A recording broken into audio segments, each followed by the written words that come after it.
You're in the grocery store, and your child suddenly slaps their hands over their ears. Their face crumples. People stare. You whisper, "It's okay, it's just the checkout beep." But it's not okay for them. What if covering their ears isn't a tantrum or defiance, but a brain desperately trying to protect itself? Today, we're going inside the world of your child, through the eyes of a little boy named Tom, to understand what's really happening and exactly how you can help. Sarah knows the sound before it comes. The hand dryer in the family restroom. The moment it roars to life, her 6-year-old son Tom's hands fly to his ears. Tom doesn't scream. He doesn't run.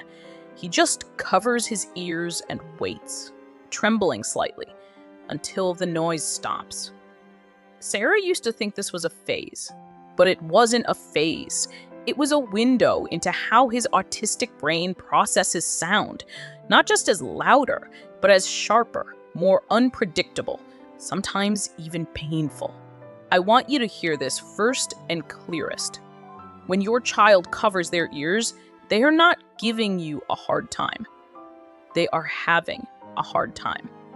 And they're using the only tool they have to feel safe. Think of your child's nervous system as a cup. Every sound, every light, every scratchy tag, every unexpected touch adds a little drop of water. For most of us, the cup has time to drain. Background noises get filtered out. But for many autistic children, the cup fills faster, leaks slower, and the world keeps pouring. When that cup overflows, the brain hits an alarm. Not a thought, a physical alarm. And covering their ears is the emergency shutoff valve. It's a brilliant, instinctive survival response. Michael, Tom's father, learned this the hard way at a family birthday party. Balloons popped. Music blasted. Tom vanished. Michael found him under the staircase, hands clamped over his ears, rocking. Michael didn't pull him out. He didn't say, "You're missing the fine." He just sat down on the floor nearby, breathed slowly, and waited. That was the moment Michael became Tom's safe place.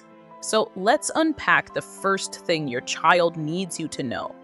Ear covering is not misbehavior. It is sensory regulation, and punishing it or forcing hands down actually increases the danger signal in their brain. Imagine trying to read a book while someone blasts a foghorn every 3 seconds.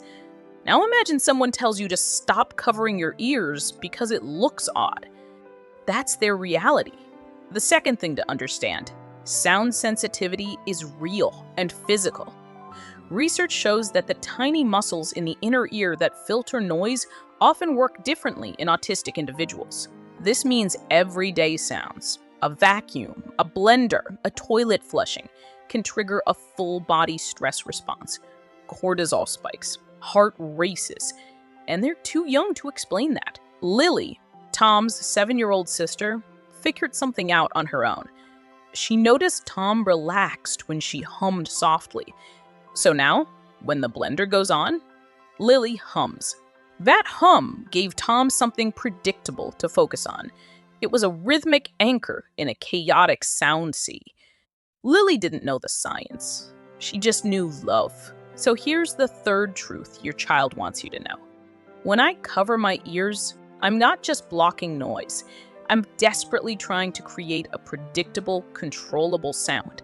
My own heartbeat, my own breath. That's why giving them a replacement sound can work wonders.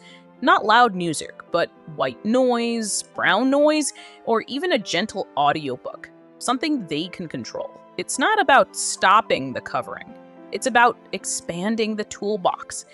Over time, Tom learned to reach for his headphones when he felt the rumble of the garage door. The fourth thing is the one that breaks most parents' hearts, and then puts it back together. Your child covers their ears because they trust you to keep them safe while they're vulnerable. They are telling you, without words, "This is too much for me. I can't filter it. Please be my filter." That's not weakness. That's a profound communication. So what do you do in that moment? First, lower your own voice and slow your breathing. Your child's nervous system will mirror yours. You are their co-regulator. Second, move to a quieter space, or simply create a physical barrier with your body.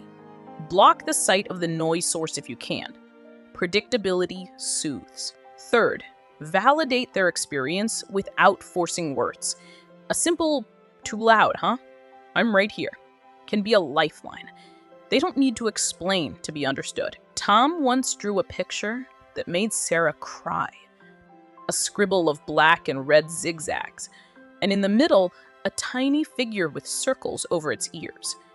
Below it, he wrote his name. That drawing was his voice. He was showing them what the inside of a noisy day felt like. From that day, Sarah and Michael stopped trying to fix him and started trying to understand his world. The fifth thing is this: you can build a sensory-friendly world in small, powerful ways. Start with a quiet kit, noise-canceling headphones, a familiar chewy, a dark pair of sunglasses. Let your child decorate the kit. Tom put dinosaur stickers all over his headphones. They became his roar blockers. Now he wears them with pride, not shame. At home, use visual warnings. Sarah made a simple magnet for the fridge, a picture of a blender with a red border. Before she uses it, she shows Tom the magnet. Predictability. These tiny actions tell your child, "I see you. I know your world is louder, and I'm going to help you navigate it, not force you to endure it." But what about public meltdowns? The park, the supermarket, judgment from strangers. Here's the anchor. You are the expert on your child, not them. Practice a simple phrase. "He has sensitive hearing. We're giving him a minute." You owe no one a diagnosis. You owe your child a calm advocate. Michael now carries foam earplugs in his pocket. At the construction site, he wears them. On weekends, he shows Tom, "Look, buddy, Daddy uses them too." No shame, just tools. That shifted everything. Tom realized he wasn't broken. He just had sensitive ears, like Daddy. His ear covering became a point of connection, not isolation. You might be thinking, "But my child covers their ears even when it's quiet." Yes, because sensitivity isn't just about volume. It's about frequency, pitch, unpredictability, or even internal noise. Some children cover ears to block out the high-pitched ring of a television on standby, the flicker of a faulty light. They hear the things we've learned to ignore. That's not being difficult. That's having a brain that hasn't tuned out the world's static. It's a different sensory threshold, not a defect. So conduct a sound audit of your home. Unplug devices not in use. Add felt pads to cabinet doors. Reduce the ringtone volume. Small changes, huge relief. Also, offer heavy work before noisy events. Have your child push a laundry basket, carry a filled backpack. Deep pressure calms the nervous system, making sounds more manageable. A clever trick Sarah uses: before the vacuum goes on, they do elephant stomps, marching hard around the room. Then Tom's body is ready for the sensory load. Now, let's talk about how to build your child's self-advocacy over time, even if they're non-speaking or minimally speaking. Lily helped Tom make his own card with a drawing of headphones on it. He keeps it in his pocket. Now, in a loud place, he just shows the card. His voice, his way. This shifts your child from helpless to empowered. They learn, "I can't stop the noise, but I can ask for what I need, and my needs will be respected." This shifts your child from helpless to empowered. They learn, "I can't stop the noise, but I can ask for what I need, and my needs will be respected." There's a memory Sarah carries like a talisman. At a school assembly, the music started and Tom covered his ears, but then he pulled out his card and showed his teacher. There's a memory Sarah carries like a talisman. At a school assembly, the music started and Tom covered his ears, but then he pulled out his card and showed his teacher. The teacher simply handed him his headphones from his cubby. He put them on and sat through the rest of the assembly. No meltdown, no shame, just support. That is the world we can build. Not one without loud sounds, but one where our children feel equipped and deeply understood. It starts with believing their experience. If today you felt a knot in your stomach because you begged your child to stop covering their ears, please release that guilt. You didn't know. Now you do. And that changes everything. Go to your child, maybe tonight, and say, I understand your ears need a break sometimes.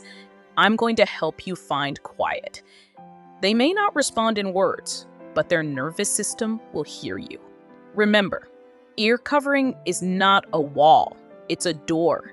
When you learn what's behind it, you get to walk into your child's world instead of pulling them out of it. So here's what I want you to take away today. 3 simple things. Create predictability before noise. Offer replacement tools, not just removal. And always be the calm they can borrow. You are not failing. You're learning.